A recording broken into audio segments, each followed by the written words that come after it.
Hey, salut à tous et bienvenue dans cette FAQ spéciale 10 000 abonnés. Alors pour faire cette vidéo, j'ai décidé de joindre l'utile à l'agréable et donc nous voici en Ardèche auprès d'une rivière. Il fait super beau donc bon voilà, j'en profite. Donc pour ceux qui n'ont pas suivi, j'ai fait une annonce de FAQ suite à la barre symbolique des 10 000 abonnés sur la chaîne qui a été franchie. Et donc vous m'avez posé des questions et je vais y répondre, hein. Normalement c'est comme ça que ça marche.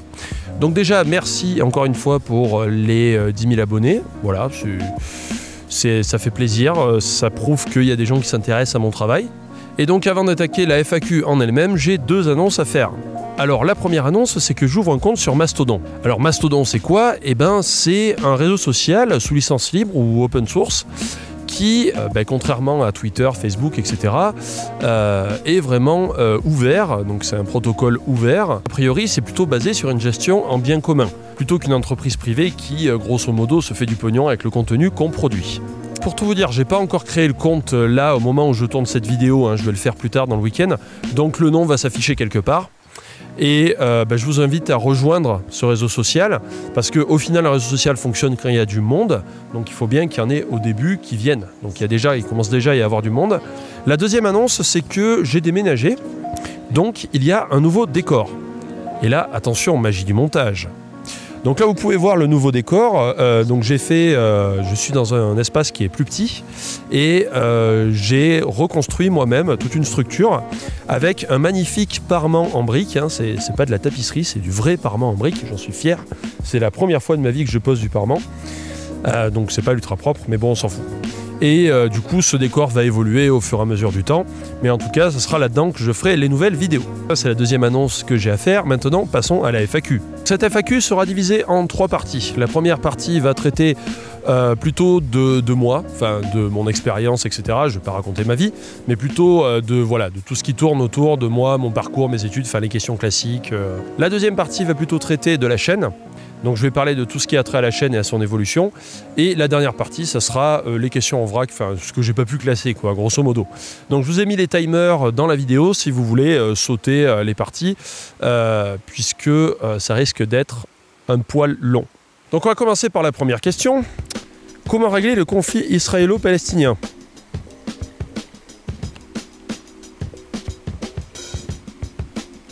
Deuxième question, bonjour Monsieur Bidouille, connais-tu le réseau social éthique Diaspora? Et si oui, pourquoi tu n'es pas inscrit? Alors, je sais que ça n'a pas de rapport direct avec moi, mais bon, vu qu'on a parlé de Mastodon juste avant, j'en touche un petit mot. Déjà, voilà, j'ai ouvert un compte sur Mastodon, donc je t'invite à rejoindre ce réseau social si ça t'intéresse. C'est un peu dans le même principe que Diaspora. Et Diaspora, j'ai un compte qui s'appelle Monsieur Bidouille, sur lequel je n'ai jamais été actif, malheureusement. Voilà, j'espère que sur Mastodon, ça fera pas la même.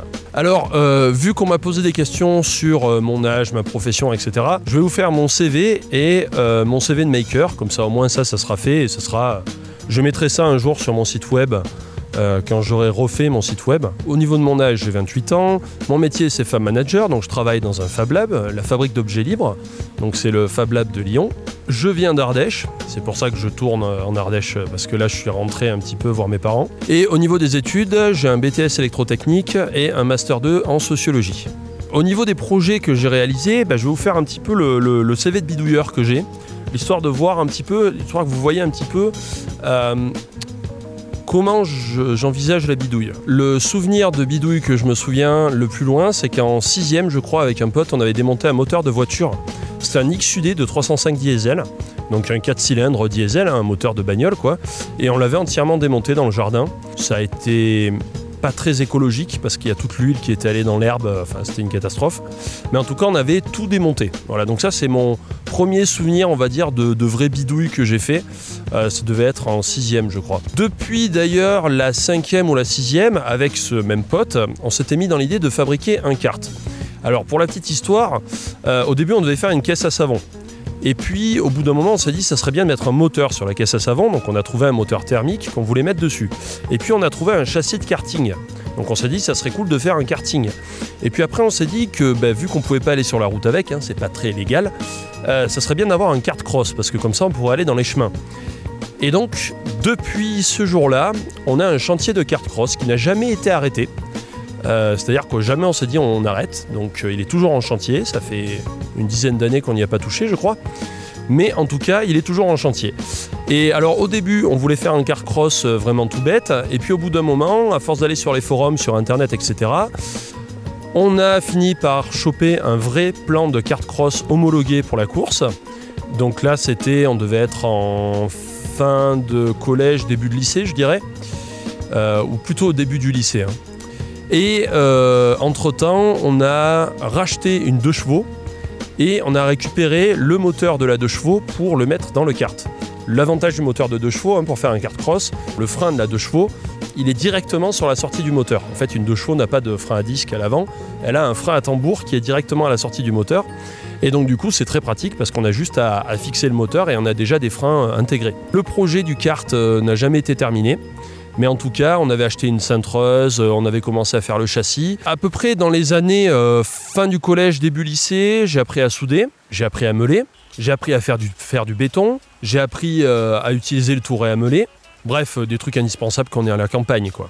Fin de 4e, il me semble, c'était juste avant les grandes vacances, j'ai agrandi ma cabane. Alors, en fait, mon père m'avait construit une cabane de 10 mètres carrés sur pilotis avec l'électricité qui était à 2 mètres de hauteur. Donc la cabane était à 2 mètres de hauteur et il y avait l'électricité à l'intérieur. En fin de 4e, j'ai agrandi la cabane, donc j'ai doublé la superficie, je suis passé de 10 à 20 mètres carrés. Donc c'était un petit appartement, quoi. Et donc j'ai fait tout l'agrandissement moi-même. J'ai coupé des arbres, après j'ai tout planté, j'ai fait le plancher, j'ai agrandi le toit, etc. Et donc à la fin, j'avais une véritable petite chambre avec un frigo, il y avait la play à l'intérieur, il y avait un lit, hein, parce que je passais tout l'été en fait dans la cabane. Parce que bon, quand tu es en 3e et que tu as une cabane de 20 mètres carrés avec l'électricité, on va dire c'est un peu comme si tu avais ton appartement à toi. Donc autant vous dire qu'on a passé des soirées plutôt pas mal. Alors oui, comme tout jeune de la campagne aussi, j'ai eu une mobilette, donc je l'ai complètement désossée, remontée, j'ai scié le piston, j'ai changé le carburateur, enfin voilà, j'ai fait à peu près tout avec cette brelle. Alors il y a une invention dont j'étais particulièrement fier que j'ai fait quand j'étais au lycée, j'avais fait un téléphone portable décapsuleur. Alors à l'époque, hein, je dis ça pour les plus jeunes, l'iPhone 1 n'était pas sorti, hein. En fait il y avait vraiment les vieilles cabines téléphoniques à l'ancienne, et donc moi dans la coque j'avais réussi à fixer un décapsuleur sur la coque du téléphone portable avant qu'il y ait donc les coques pour iPhone modifiées où il y avait les décapsuleurs intégrés. J'avais fabriqué ma propre coque de décapsuleur, voilà, donc ça c'est ma petite fierté quand même. Bon, bien sûr j'ai bricolé des PC, hein, c'est-à-dire monter des PC. La plus grosse connerie je crois que j'ai faite, c'était de monter un PC avec 2 alimentations qui s'allumaient en même temps, sauf qu'elles étaient toujours un tantinet désynchronisées, elles ne sortaient pas exactement la même tension toutes les deux, et donc mon PC crachait, enfin c'était une véritable horreur. Mais vu que j'avais acheté une grosse carte graphique, je crois que c'était une 8800 GT à l'époque, voilà, donc ça remonte un peu. Vu que j'avais acheté une grosse carte graphique, j'avais pas la puissance nécessaire, donc j'avais monté 2 alimes de PC dans un boîtier, et avec un relais, en fait, quand j'allumais le PC, les 2 alimes se démarraient en même temps. Et c'était une véritable catastrophe, donc ne faites pas ça. Après, quand je suis arrivé, j'ai fait mon BTS à Grenoble, là il ne s'est pas passé grand chose, parce que j'étais dans 18 mètres carrés et j'avais pas la place de bricoler. Mais par contre, dès que je suis arrivé à Lyon pour faire des études de sociologie, là j'ai fabriqué 2 mezzanines dans l'ancien appart où j'étais. La première qui tenait pas du tout, je suis monté une fois dessus, elle a failli complètement s'écrouler. Je suis resté allongé dessus comme ça et j'ai dû me glisser doucement vers l'échelle par peur que tout se pète la gueule. Donc c'est devenu une espèce de mezzanine où on rangeait du bordel dessus. Et la deuxième mezzanine que j'ai fabriquée, donc c'était en plein milieu de Lyon, hein, c'était à Saxe-Gambetta pour ceux qui voient, c'était vraiment en plein milieu de Lyon, quoi. Je ramenais des chevrons de Brico Dépôt avec la bagnole et tout, enfin c'était n'importe quoi. J'avais fabriqué une deuxième mezzanine qui elle tenait et il fallait monter par une échelle, ça détruisait les pieds, enfin c'était pas du tout l'idéal. On y voit un petit peu mieux quand même, parce que le soleil est en train de tomber en fait. Après je suis arrivé, donc au cours de mes enquêtes de sociologie, je suis tombé sur le Fab Lab, donc la fabrique d'objets libres. Et là j'ai été aspiré comme ça, j'ai vu le truc, j'ai dit ok c'est pour moi. Et du coup je suis resté bénévole pendant je sais pas combien de temps et j'ai appris alors là des tonnes de trucs. J'ai appris à utiliser les imprimantes 3D, à utiliser la laser, à utiliser la découpe vinyle, j'ai appris la programmation Arduino, j'ai appris à faire des cours, J'ai appris à préparer des ateliers, aussi bien pour les adultes que pour les enfants. J'ai appris énormément de choses, hein. Mais alors là, 10 fois plus vite qu'avant quand j'étais tout seul. Et donc, voilà, je suis devenu fan manager au bout d'un certain temps. En fait, j'étais trésorier de l'asso, j'ai démissionné et puis je suis rentré dans l'association en tant que salarié. Et bien sûr, la réalisation dont je suis le plus fier, c'est vraiment la chaîne YouTube. Donc la chaîne YouTube que j'ai créée parce que je voyais de plus en plus de vidéos sur YouTube. Et je me suis dit, il faut absolument un truc pour les makers. Et donc je me suis lancé, j'ai fait Monsieur Bidouille, etc. Et puis je continue vraiment à améliorer mon matériel, ma technique, etc. Je pense que je réponds déjà à pas mal de questions par rapport à mon parcours et à mon expérience. Et c'est aussi, en fait, je vous ai raconté ça pour vous montrer que je ne suis pas un dieu vivant de la bidouille. Enfin, il y en a beaucoup qui me disent ouais, tu dois être ingénieur et tout. Non, je ne suis pas ingénieur, absolument pas. Je suis curieux. Voilà. C'est ce qui me caractérise. Je suis curieux et la curiosité nous mène à vraiment beaucoup de choses. Il faut être curieux, un petit peu endurance, comprendre comment fonctionnent les choses, vouloir reproduire certaines choses pour arriver à les maîtriser. Et au bout d'un certain temps, on y arrive et puis hop, on acquiert une nouvelle compétence et puis on passe à autre chose, etc. etc. Et donc, non, je ne suis pas un méga technicien, je suis juste un type lambda qui a appris des choses, qui a appris à bidouiller. Voilà, donc je pense que c'est bon pour cette première partie. On se voit pour la deuxième partie.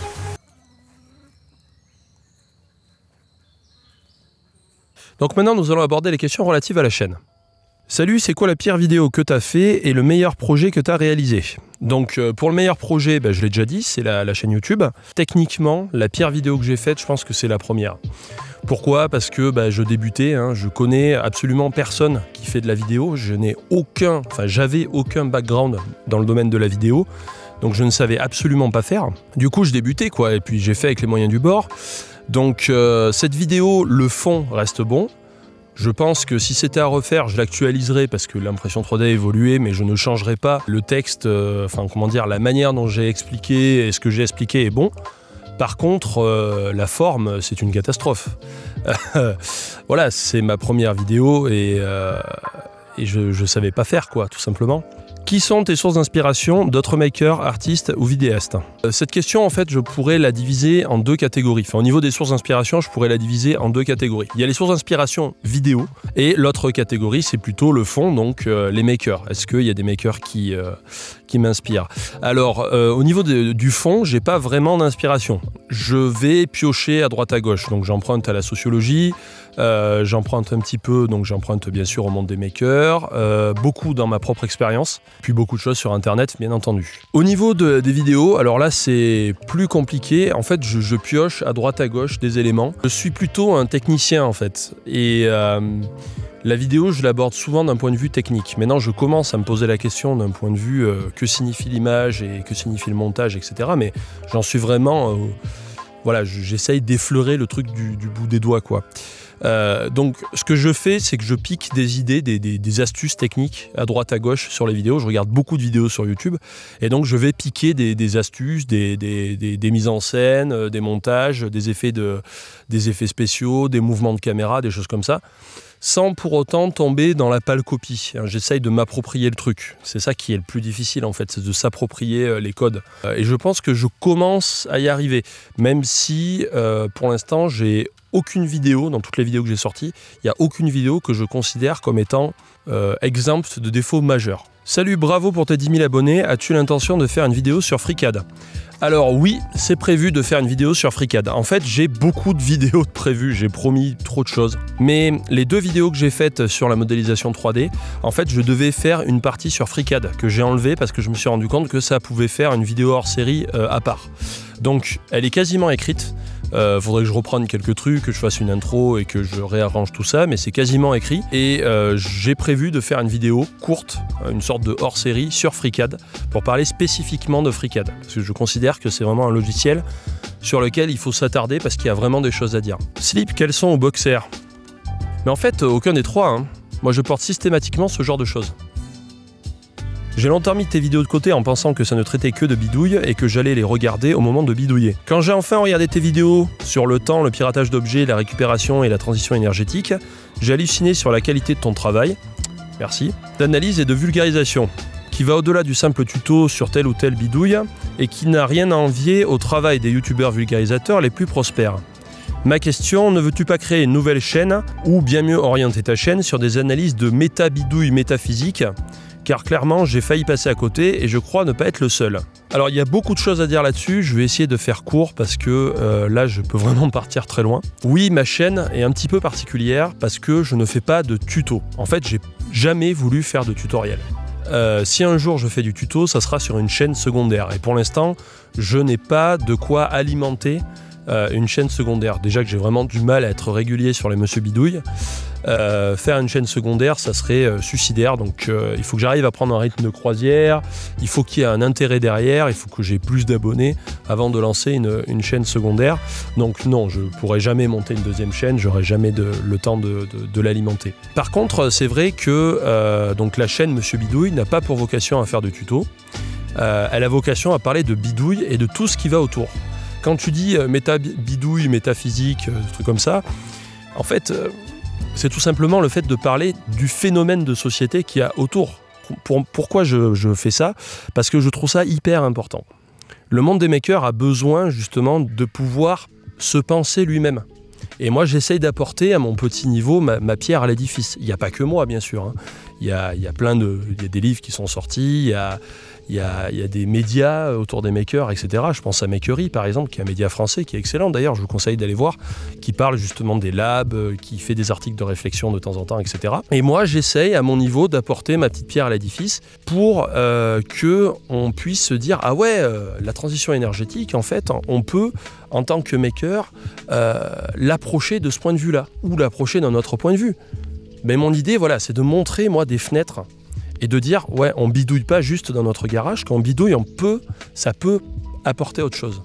Et qu'est-ce que c'est que cette autre chose? Mais en tout cas, oui, c'est vrai qu'il y a une confusion. Alors, je ne sais pas trop comment résoudre ce problème. Je pense qu'au fur et à mesure du temps, mon public va se faire. Les gens qui sont habitués à regarder mes vidéos vont finir par savoir de quoi je parle. Et puis, ils verront que de temps en temps, il y a une vidéo de bidouille qui passe. De temps en temps, il y a une vidéo plutôt généraliste autour de la bidouille qui passe. Même si ça dessert la chaîne en tant que pour trouver des abonnés, pour trouver des vues, c'est pas bien grave, hein. Je veux dire, l'essentiel c'est de s'amuser.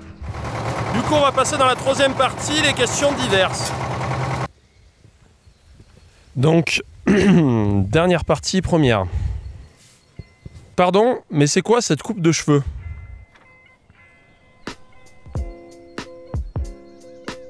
Tu as entendu parler des tech shops de Leroy Merlin, un avis, il y en a un pas loin de chez moi, mais ça fait un sacré budget quand même.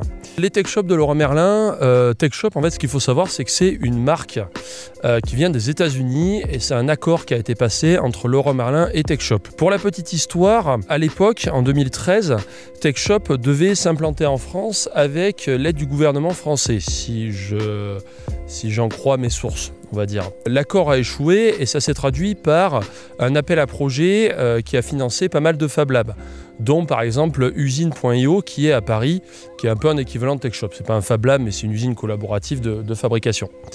Bon, ça voilà, c'était pour la petite histoire. Du coup, Tech Shop, ne pouvant pas s'implanter par l'intermédiaire du gouvernement français, a passé un accord avec Leroy Merlin pour ouvrir différents Tech Shops. Le principe d'un Tech Shop, c'est vraiment de donner accès à pas mal d'outils et c'est un peu sur le modèle d'une salle de sport. Vous venez, vous avez accès à un parc de machines qui dépasse de loin celui d'un Fab Lab classique. Hein. Vous avez des découpes jets d'eau, vous avez des lasers, vous avez des fraiseuses, vous avez des lasers, vous en avez par paquet de 10. Enfin bref, il y a énormément de choses. Le souci, c'est que vous allez payer assez cher. Alors, il y a différents forfaits. Si vous venez le soir, par exemple, des jours de la semaine, mais vous n'avez pas accès le week-end.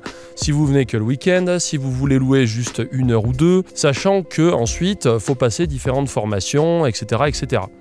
Donc c'est un modèle qui est en cours de développement en France. Pour l'instant, il y a un Tech Shop, il est à Paris. Il y a des rumeurs comme quoi il y en a un qui va s'ouvrir à Lille et après potentiellement ailleurs.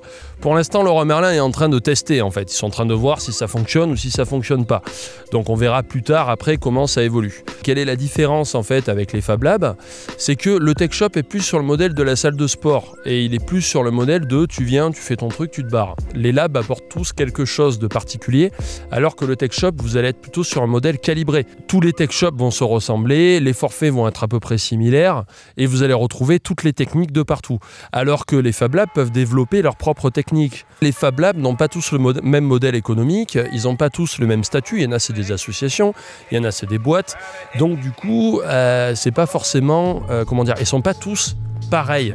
Et donc si vous avez visité Tech Shop et si vous avez visité un Fab Lab, il ne faut pas de suite tirer des conclusions en mode ah, Tech Shop c'est 10 fois mieux, ouais un Fab Lab c'est 10 fois mieux. Si vous avez vu un Fab Lab, vous avez vu un Fab Lab. Certes il va y avoir des similitudes entre différents Fab Labs, mais je peux vous garantir qu'il y a vraiment des différences.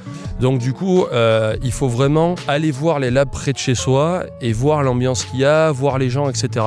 Et il faut aller les voir, c'est-à-dire contacter-les par téléphone et ensuite aller les voir. C'est le seul moyen de juger sur pièce en fait. Vous êtes vraiment sur un truc où faut aller voir sur place et vous n'êtes pas sur un modèle normalisé, pas encore, et j'espère que ça ne sera jamais normalisé en fait. Alors du coup on va continuer sur les Fab Labs parce qu'on m'a posé des questions sur les Fab Labs. Y a-t-il un Fab Lab dans la région de Montréal? J'en sais strictement rien puisque je ne connais pas du tout la région de Montréal. Mais tu peux regarder sur le site qui s'appelle fablab.io et qui recense tous les Fab Labs officiels, donc les Fab Labs qui sont recensés par la Fab Foundation, qui est la structure, on va dire, qui organise les Fab Labs au niveau international. Grâce à toi, j'ai découvert les Fab Labs et j'y vais régulièrement. Et ben, merci à toi de le dire, ça fait partie de l'objectif de ma chaîne. Est-ce que tu peux nous parler du financement des Fab Labs? Je fais une démarche pour en ouvrir un au Québec et ce détail me chicote un tantinet. Alors oui, un tantinet, hein, c'est en général le plus gros problème que tous les Fab Labs rencontrent. Alors, vaste question, la question du financement des Fab Labs. Alors, le truc étant que moi je connais la France et que je ne sais absolument pas comment ça fonctionne au Canada et en fonction des coins aussi et de la politique locale. En France aussi on a on a un énorme système de subventions, etc. Qui permet en fait de développer des projets. Enfin, énorme système qui est quand même assez boiteux en ce moment parce qu'il n'y a pas de sous nulle part. Et donc du coup, le but c'est de réussir à trouver des financements via des subventions, des mécènes, des entreprises privées ou alors par fonds propres si vous voulez monter une boîte. Alors grosso modo, les Fab Labs, vous pouvez aussi bien avoir des associations, on peut avoir aussi des boîtes tout à fait classiques qui montent leur propre Fab Lab et on a aussi des montages avec des associations et des boîtes en même temps. Le truc qu'il faut savoir, c'est qu'il existe pas mal de sources de financement des Fab Labs, mais il y a une constante qui existe de partout. Compter uniquement sur la location de machines ne vous permettra pas de financer un salarié et de rentrer dans vos frais pour rembourser les machines. Il faut savoir qu'au niveau des machines, vous allez être sur un investissement qui est au minimum de 30-35 000 €. Et encore, ça c'est quand vous débutez avec une découpe laser et des imprimantes 3D. Mais très vite, si vous voulez faire un lab digne de ce nom avec un petit peu de matériel, il faudrait y mettre au minimum dans les 40-50 000. Nous, pour info, là, la fabrique d'objets libres, elle est en train de passer une étape, donc le Fab Lab dans lequel je suis. On est en train de chercher un nouveau lieu, etc. Et on a déjà fait des premiers budgets qui sont aux alentours des 200 000 € sur 3 ans. Pour pouvoir avoir suffisamment de machines et avoir un Fab Lab qui a un peu de la gueule, quoi. Pour revenir sur le financement, vous avez plusieurs techniques. Soit vous allez faire de la prestation, c'est-à-dire en gros vous allez avoir d'un côté le Fab Lab ouvert au public et de l'autre vous allez faire de la prestation pour des boîtes qui veulent fabriquer des choses spécifiques. Et donc du coup là vous rentrez dans une démarche de prestataire de services classique. Soit vous allez faire de l'animation auprès des scolaires par exemple. Vous pouvez aussi faire de la formation. Vous pouvez aussi faire des ateliers auprès du grand public. Typiquement venez fabriquer, je sais pas moi, une lampe. Et donc du coup ils payent 70 balles ou 120 € et ils vont fabriquer leur lampe le week-end, etc. Vous pouvez aussi faire du coworking. Enfin vous voyez, vous avez énormément de sources de financement et il ne faut pas compter uniquement, il ne faut pas se concentrer uniquement sur les machines. Les machines, c'est, on va dire, le bruit de fond, c'est la base. Mais autour, il va falloir construire quelque chose. Il faut que vous ayez un projet cohérent. C'est pas juste poser des machines et attendre que les gens les utilisent. Le but, c'est d'avoir quelque chose qui va autour. Une vie, quelque chose qui tourne, quoi. Donc vous allez mettre un bar, vous allez mettre un espace convivial, vous allez mettre un petit espace de coworking, vous allez mettre un petit espace de formation, vous allez mettre un endroit où les entreprises peuvent venir, vous allez accueillir des scolaires le mercredi, etc., etc. Et donc c'est comme ça que vous allez réussir à rentrer dans vos frais, même si c'est vraiment pas évident. Pour toi, quelle est la différence entre un maker et un designer ? Très très vaste question à laquelle je ne pourrais pas répondre complètement ici, parce que déjà le métier de designer, je l'ai appréhendé, on va dire, au travers de certaines personnes qui travaillaient au Fab Lab et qui étaient designers, mais je ne prétends pas le maîtriser encore complètement. Donc du coup, la réponse que je vais donner sera assez vague et elle est en cours de construction, on va dire. Le mouvement maker, c'est vraiment un mouvement récent qui est en fait l'automatisation de masse chez soi, tout simplement. C'est la numérisation des objets avec l'impression 3D et c'est l'automatisation de masse avec l'Arduino. C'est-à-dire qu'avant, on fabriquait à la main chez soi, maintenant on est capable d'automatiser chez soi avec l'Arduino et puis les autres cartes qui sont développées après, bien entendu. Et aussi, bien entendu, commence à arriver sur ce mouvement maker, commence à se greffer sur ce mouvement maker toute une notion de esthétique maker qui existe, c'est-à-dire les objets qui sont imprimés, ils ont une certaine esthétique, les objets qui sont découpés à la laser ont une certaine esthétique, mais il n'y a pas vraiment de réflexion dessus, c'est-à-dire que c'est pas avancé comme le design. Alors que les makers, ils sont eux dans l'expérimental, ils sont vraiment dans le côté faire chez soi et croiser différents types de métiers, etc. C'est pour ça qu'il y a des designers qui peuvent tout à fait être makers, ils peuvent avoir une démarche maker, au sens où ils vont expérimenter des choses en se foutant de savoir s'ils s'incluent dans un cadre ou pas. Finalement, c'est ça le maker. Est-ce qu'on est dans le cadre d'une recherche de design ? Non. Est-ce qu'on est dans le cadre d'une recherche d'architecte ? Non. En général, le maker, il fait ça pour lui. Et après, il constate que ça peut servir à quelqu'un. Et c'est ce que dit Neil Gershenfield quand il présente les Fab Labs. Il dit ce sont des espaces pour des gens qui fabriquent des objets pour des marchés de une personne. C'est-à-dire pour eux-mêmes. Ils fabriquent des objets pour des marchés de une personne. Alors bien sûr, après, il y a des makers qui s'incluent dans des projets collectifs. Et je pense que ça, c'est la prochaine étape. C'est-à-dire, en gros, le maker s'est fait au début par des purs besoins particuliers. Ça existera toujours. C'est-à-dire, j'ai besoin de faire ça, je le fais, et puis je me débrouille pour le faire. Mais maintenant, on commence à avoir des démarches collectives qui s'intègrent. C'est-à-dire, en gros, j'aimerais bien fabriquer un compteur connecté ou j'aimerais bien participer à un projet de recyclage de plastique. Et donc là, je vais me rassembler avec d'autres gens et on va faire un groupe complètement hétéroclite qui n'est pas dans une démarche instituée, du moins au début. Et là, je vais vraiment commencer mon projet, etc. Et puis progressivement, je vais peut-être m'intégrer dans une école de design, une école d'ingénieurs avec des stagiaires, etc., qui vont m'aider à fabriquer les trucs techniques, etc. Existe-t-il un annuaire des Fab Labs de France et ou d'ailleurs ? Alors là, je te conseille la map qu'il y a sur makery.info, je crois. Donc je mettrai le lien en bas. Ou je te conseille aussi fablab.io, qui recense tous les Fab Labs du monde. Existe-t-il une limite dans la taille des objets qu'on pourrait créer ? Non, potentiellement, il n'y a pas de limite.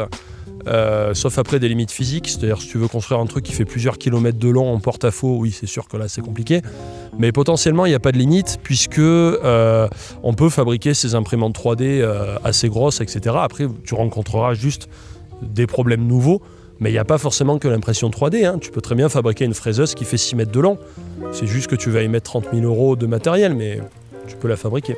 Existe-t-il une structure permettant d'étudier ou de développer une idée peut-être saugrenue? Donc je veux dire une idée saugrenue. Oui, dans les Fab Labs, tu peux faire des idées saugrenues. Nous, on prend souvent l'exemple du mouvement perpétuel. Alors le mouvement perpétuel ne fonctionne pas. Ça n'existe pas, c'est physiquement impossible. En tout cas, moi, c'est ce que je pense. Mais s'il y a quelqu'un qui vient et qui veut quand même tester un truc qu'il a vu sur Internet ou un truc qu'il a créé, on va pas le juger, on va lui dire « fais-le ». On n'est pas là pour dire « ça sert à rien, ça c'est nul, ça c'est à chier ». Si la personne veut faire ce qu'elle veut faire, elle le fait. Le but, c'est qu'elle respecte les règles du lieu, c'est-à-dire qu'elle n'abuse pas de l'usage des machines, qu'elle passe pas avant tout le monde, ou qu'elle se prenne pas pour Dieu le Père parce que son projet est 10 fois mieux que les autres. Donc oui, dans un Fab Lab, théoriquement, tu peux venir avec une idée complètement saugrenue, on t'empêchera pas de la faire. Existe-t-il des bibliothèques d'objets libres de droit? Alors oui, alors j'ai fait une émission d'ailleurs sur la documentation, je te conseille d'aller la voir. En France, tu vas trouver We Are Maker et Wikifab, donc qui sont deux bibliothèques d'objets. Et ensuite, tu vas trouver les deux plus grosses, c'est Thingiverse et Instructable. Existe-t-il un logiciel gratuit ou peu cher permettant de créer des modèles d'objets en 3D? C'est compliqué et je te conseille d'aller voir mes 2 émissions sur la modélisation 3D. Voilà, je ne peux pas plus t'en expliquer là, sinon ça va prendre des heures. As-tu pour projet de monter une start-up? Sinon, si tu aimes bidouiller, pourquoi pas au moins essayer? Pour être honnête, non, c'est absolument pas au programme et peut-être qu'un jour je tenterai l'aventure, ne serait-ce que pour faire des vidéos dessus d'ailleurs. Mais pour l'instant, j'ai absolument aucun projet qui mériterait de monter une boîte. Donc je vois pas pourquoi je monterais une boîte si j'ai rien pour en faire une. Merci pour toutes ces questions. J'espère que cette petite FAQ originale, j'ai essayé de vous montrer différents lieux et de me balader, etc., vous aura plu. Je suis désolé si j'ai oublié certaines questions par rapport à certaines personnes. Je pense avoir répondu à pas mal de questions. Je pense aussi qu'elle va durer pas mal de temps, donc je vais essayer de réduire tout ça quand même. On se revoit pour la prochaine vidéo qui devrait sortir assez rapidement. Ça va être un hors-série. Et j'ai un autre Monsieur Bidouille aussi qui est en cours de route et qui sortira aussi, j'espère, assez rapidement. En attendant, je vous dis à une prochaine et allez, salut!